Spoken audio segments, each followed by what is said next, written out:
Bonjour à tous, on se retrouve aujourd'hui pour une nouvelle vidéo à cette mi-octobre. L'idée est de faire un point sur la conjoncture actuelle du crédit immobilier pour les non-résidents et les expatriés. Je vous communique un peu les dernières informations, les taux directeurs de la BCE, des recommandations du HCSF, nos recommandations également à nous pour vos achats futurs et faire un point global sur l'activité économique du mois d'octobre 2021. Avant d'aborder le crédit immobilier, on voulait faire un point avec vous sur le marché de l'immobilier en lui-même. Et de faire un point là-dessus, on en avait déjà parlé dans nos précédentes vidéos, mais on voulait encore vous parler du dynamisme qu'on constate du marché immobilier en lui-même. En cette début d'année 2021, on constatait déjà une augmentation des prix de 1,4%, une augmentation qui se réduisait légèrement, mais qui était encore bien présente. À compter de la fin mai 2021, on comptait un nombre de transactions de 1 130 000 transactions sur les 12 derniers mois. Pareil, qui témoignait encore d'un dynamisme assez important. À compter de septembre 2021, on constate une augmentation de 5,5% des appartements et de 8,9% des maisons. Encore une fois, tous ces chiffres-là témoignent d'un réel dynamisme du marché de l'immobilier, reflétant une vraie demande sur ce marché. Ceci étant dit, maintenant on peut rentrer un peu plus dans le vif du sujet et sur le thème donc, du crédit immobilier pour les non-résidents et les expatriés. La première chose qu'on voudra aborder, c'est en ce qui concerne le HCSF. Alors le HCSF, qu'est-ce que ça veut dire? Haut Conseil de stabilité financière. En quelque sorte, c'est un organisme qui est dédié à émettre des recommandations aux banques en ce qui concerne leur comportement sur la vente de leurs produits et notamment sur l'octroi de crédit immobilier. Ce qu'on constate, c'est que depuis maintenant 2019, 2020, 2021, le HCSF a fait beaucoup parler de lui. Pourquoi? Parce que les taux d'intérêt sont très bas en ce moment. Et du coup, il y a une forte demande de crédit immobilier, peut-être même une trop grosse demande. C'est pour ça qu'aujourd'hui, le HCSF rentre en jeu pour essayer un peu de limiter le nombre d'octrois de prêts et d'imposer certaines conditions. C'est ce dont on va parler tout de suite. Alors, la première chose à préciser en ce qui concerne le HCSF, c'est qu'il a émis plusieurs recommandations maintenant depuis 2019 à peu près ou 2020. Jusqu'à aujourd'hui, ces recommandations n'étaient que des recommandations. Il était prévu en juillet 2021 que ces recommandations deviennent des obligations. Le fait est que ce changement-là ne sera pas opéré en juillet, mais en janvier 2022. Ça veut dire quoi? Ça veut dire qu'en fait, jusqu'à aujourd'hui, les recommandations étaient imposées par le HCSF, n'étaient pas, encore une fois, une obligation. À partir de janvier 2021, ça deviendra une obligation, sous peine de sanction. C'est ce qui fait toute la différence. Alors, quelles sont ces recommandations? La première recommandation du HCSF, c'est quelque chose d'un peu positif. Ce qu'il faut savoir, c'est que leur recommandation, jusqu'à peu, était d'interdire les banques d'octroyer un prêt à un ménage qui dépasserait les 33% d'endettement. Il s'avère qu'ils ont décalé ce taux d'endettement, ce chiffre de 33% à 35%. Mais attention, maintenant, ils imposent que dans le taux d'endettement soit intégré l'assurance prêt. Donc ça, c'est la première recommandation qui va devenir une obligation à partir de janvier 2022. La deuxième recommandation, qui encore une fois va devenir une obligation en 2022, c'est la durée, la maturité, comme on dit, des prêts octroyés.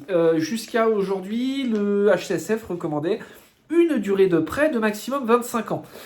Elle recommande aujourd'hui et elle décale légèrement et dessert un peu cette condition-là en disant que ces 25 ans pouvaient être allongés de 2 ans de plus si on incluait un différé.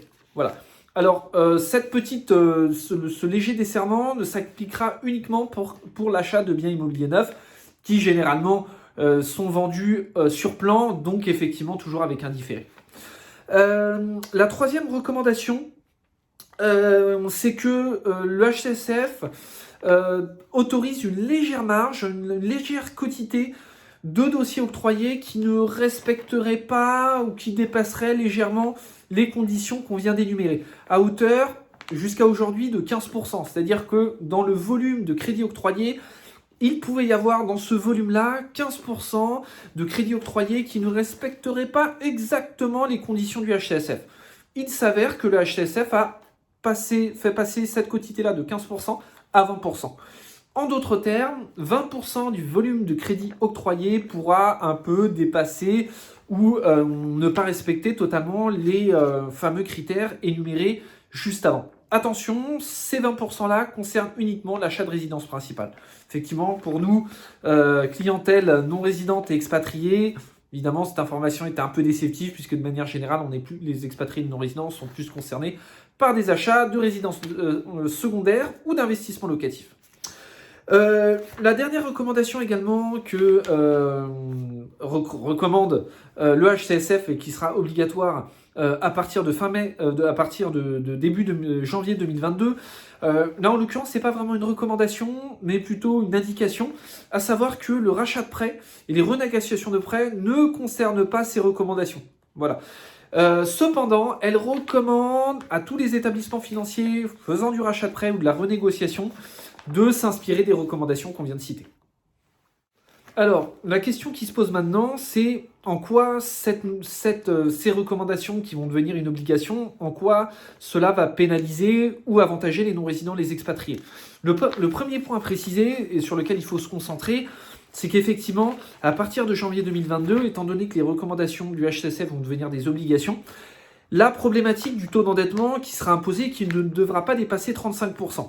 Alors, nous aujourd'hui, voilà ce qu'on en pense, c'est que, évidemment, étant donné que maintenant ça va devenir une obligation, ça risque d'être un frein. Maintenant, ce qu'on se dit aujourd'hui, c'est que la clientèle expatriée non résidente, partout dans le monde, généralement ont des profils relativement stables financièrement, mais surtout relativement corrects, si je puis dire. Donc, nous pensons que cette recommandation du HCSF va plutôt être une contrainte peut-être pour la clientèle résidente, plus que pour la clientèle expatriée non résidente. Le deuxième point, cette fois-ci peut-être un peu moins positif, c'est le fait que le HCSF va imposer maintenant que la prime d'assurance soit intégrée dans le taux d'endettement. Alors ça, ce sera peut-être un peu plus problématique pour les non-résidents et les expatriés, notamment ceux qui vivent dans des pays à risque. Pourquoi ? Parce que les compagnies d'assurance peuvent appliquer des primes d'assurance qui donc coûtera un peu plus cher dans la mensualité à la clientèle qui résiderait dans des pays à risque. Voilà, c'est peut-être là, à ce niveau-là, où ça peut peut-être jouer négativement. Étant donné que la prime d'assurance sera un peu plus élevée et du coup fera monter un peu le taux d'endettement. Voilà. Cependant, nous ne pensons pas non plus que cela va drastiquement transformer les taux d'endettement de la clientèle. Et nous restons, malgré le fait que ces recommandations vont devenir des obligations relativement positives quant aux octrois de prêts futurs pour les non-résidents et les expatriés. Restons toutefois vigilants. La dernière chose également à préciser, et ce qu'on vient de dire, c'est que de ce qu'on vient de dire justement sur la fameuse quotité de 15 qui est passée aujourd'hui de 20% sur le volume global de crédits octroyés qui pourrait dépasser légèrement les obligations imposées par le HCSF, ça, il faut bien comprendre que ces 15 ou 20% sont concernés uniquement dans le cadre de achat de résidence principale, qui concerne peu les non-résidents et les expatriés. Cela étant dit, maintenant je vais aborder le sujet des taux d'intérêt. Je pense que c'est ce qui d'ailleurs nous intéresse le plus. Et on rentre vraiment dans une conjoncture qui devient vraiment intéressante. Maintenant, depuis plusieurs années maintenant, même depuis la crise de subprime et puis finalement depuis la crise européenne, la Banque Centrale Européenne avait baissé ses taux directeurs. Donc ça fait maintenant plusieurs années que la Banque Centrale Européenne applique vraiment une politique de relance avec des taux d'intérêt directeurs très très bas. C'est ce qui fait qu'aujourd'hui, maintenant, depuis plusieurs années, on peut emprunter en France à des taux d'intérêt défiant toute concurrence. On est aujourd'hui sur des taux qui gravitent aux alentours des 1%. Peut difficilement faire plus bas. Et donc en fait, cette conjoncture-là, qui n'est même presque plus une conjoncture, mais quelque chose de presque totalement structurel depuis plusieurs années, est enfin en train de bouger.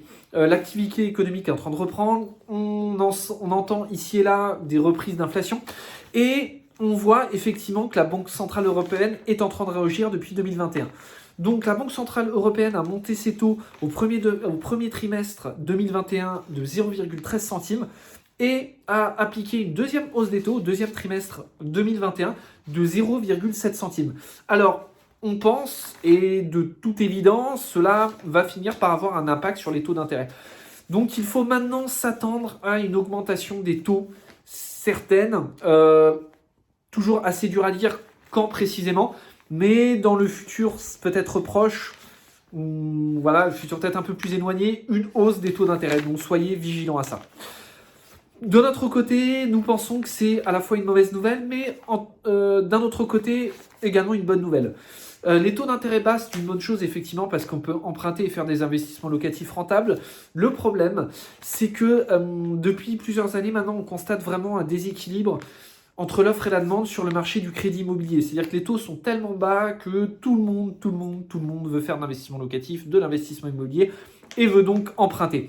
Et ce qui se passe, c'est que du coup, les banquiers se retrouvent avec un afflux de dossiers. Et donc du coup, ce qu'on constate, nous, c'est que les banquiers sont du coup obligés de faire un peu le tri dans tous ces dossiers, toute cette demande. Et que finalement, ceux qui passent en dernier, c'est les dossiers les plus exotiques.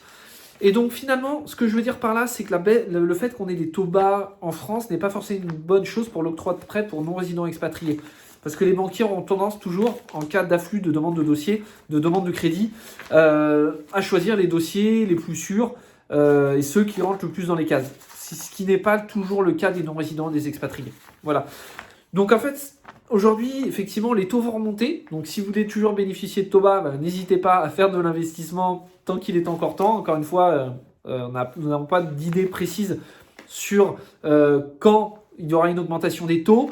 Mais en tout cas, une chose est sûre, c'est qu'une fois que les taux vont remonter, il risque d'y avoir un réajustement entre l'offre et la demande sur l'offre de crédit et la demande de crédit par les particuliers.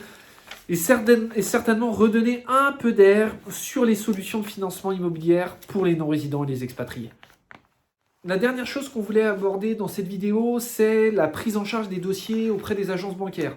Ce qu'il faut bien noter, c'est qu'on arrive en fin d'année, et comme toutes les fins d'année, beaucoup de banques ont déjà fait leur volume, ou du moins leurs objectifs de prêts octroyés sur l'année, ce qui limite grandement le nombre de dossiers pris en charge.